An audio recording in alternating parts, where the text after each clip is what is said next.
Jacob must have known one truth. There was one thing, did you see? When Joseph told his dream, his brothers listened. Jacob also listened to his father. When Jacob heard the dream, verse 11 was the last word. His father remembered. That word.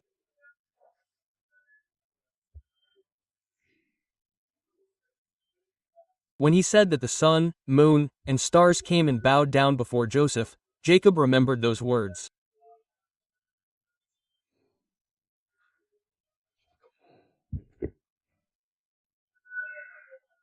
If Jacob really remembered that, then who would believe that Joseph died? Oh, tell me the truth, where is Joseph? Dad, how do we know? Dad, did we find this piece of meat? Dad, what could have happened? Some evil beast must have come and killed Joseph. Dad, it must have eaten all the meat. So, look, Dad, it's full of blood. What evil beast? Before Joseph fell on Joseph, Joseph took off your clothes. Now, Dad, why did you say that you were tearing the standing robe unnecessarily? And then you attacked him. The standing robe you gave me as a deposit. It is full of blood stains. If it really fell on my son, an evil beast, and attacked him, then the standing robe should have been completely torn. And if you look, the standing robe is a deposit. It is not torn. There are only blood markers. Oh, don't make a drama, tell me the real story. If you ask me, the real story will come out.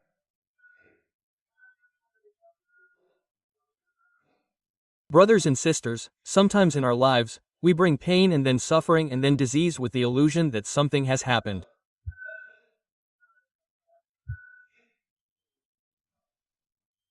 Some wives are doing something about their husbands without me knowing. They are doing something without me knowing. Husbands are also doing something without me knowing. Parents are also doing something without me knowing. Our son is doing something without me knowing. My daughter is doing something to her daughter without me knowing. I don't know what she is doing, but she is doing something.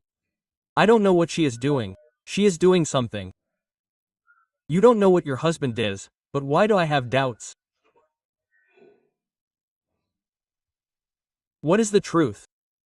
Is Joseph really dead?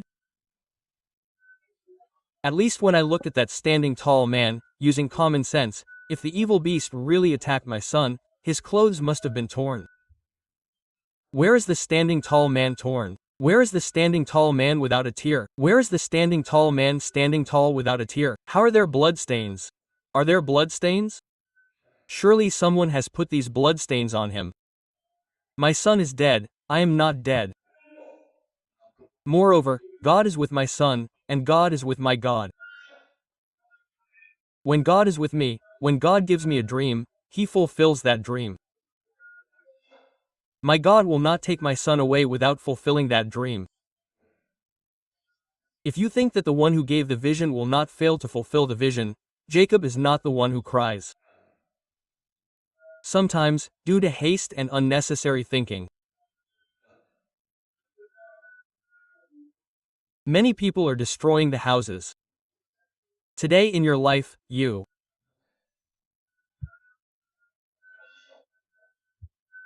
doubted your husband, you doubted your wife, you doubted your children, you doubted your pain, and then you fell ill in your life.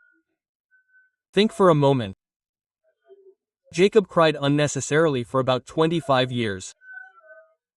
He cried every day. My son is dead. My son is dead. My son is dead. He cried unnecessarily. Actually, Joseph should not have died.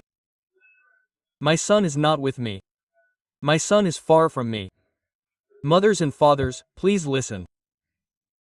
Are you praying for your son or your daughter? Jacob thinks that my son is dead. Actually, you want him to die. My son's life is ruined. My daughter's life is ruined. Their education is ruined. You are thinking wrongly about them. They are getting spoiled. They are getting spoiled. They are getting spoiled. They seem to be getting spoiled temporarily. but it is the prayers you pray that bring them to God in their lives.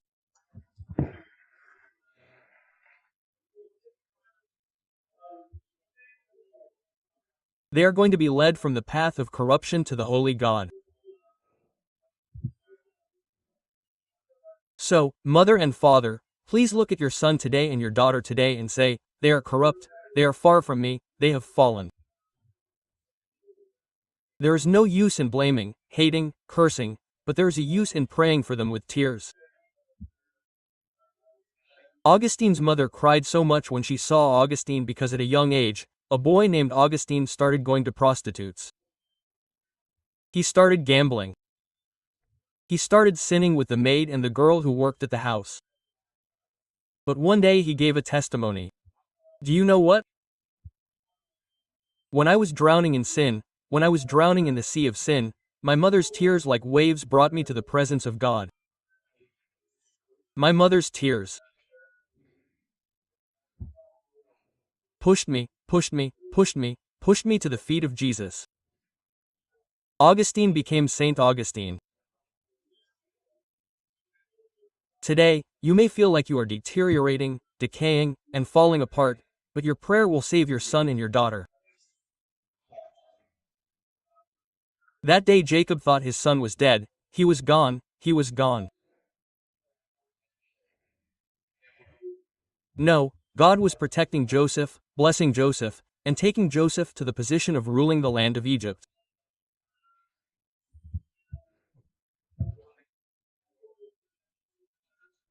One day, your daughter, your son, who is causing you pain, sorrow, and anguish today, is going to take your children to a higher position than you ever imagined because of your prayer.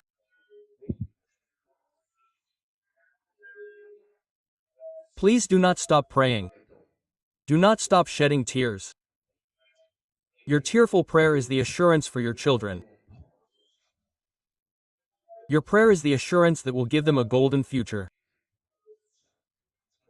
Only through your prayer can this be possible. Mother, stop worrying about your children. Stop crying about your children. Pray for your children in front of me. If I see their situation, I will give them a future like gold. Be brave.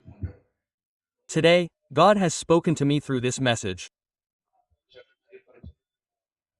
If there are those who say, "Will you show your hand, Lord?"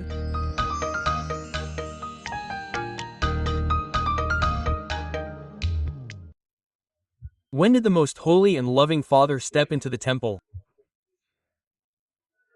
Do you speak as if you knew the worries in our hearts and the depths within us? My dear, today this message is for me, my dear. If you recognize my hardship and my tears, it means that you will surely honor me one day. That faith is what gave me courage today. It gives me the assurance that I don't need to be afraid of my future, those who hurt me, and my children. My dear, today it gives me a lot of strength. If you spoke to me, it means how much you love me. My dear, today, to encourage me, to strengthen me, to comfort me, you came down from heaven into our temple and spoke directly to us. With folded hands, we salute you, praise you, and give thanks. Our days of sorrow are about to end. Father, I give you glory, honor, and power. I offer this prayer. Father, Amen.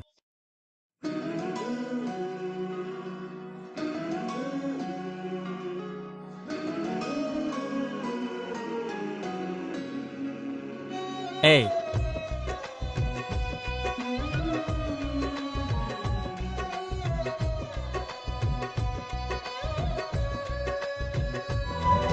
New message to you. If you find it helpful, please like and subscribe, and also leave a comment. Please share with 10 people. Let's meet again tomorrow.